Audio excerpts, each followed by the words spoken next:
Changing your verification method on WhatsApp can enhance your account security. Follow these steps to update your verification settings. Step 1. Open WhatsApp. Launch the WhatsApp application on your smartphone.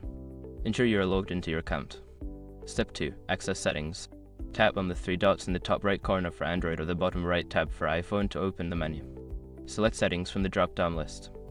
Step 3. Navigate to Account. In the Settings menu, find and tap on the Account option. This section contains various security and privacy settings for your account. Step 4. Select two-step verification. Look for the two-step verification option and tap on it. This feature adds an extra layer of security to your account. Step 5. Change verification method.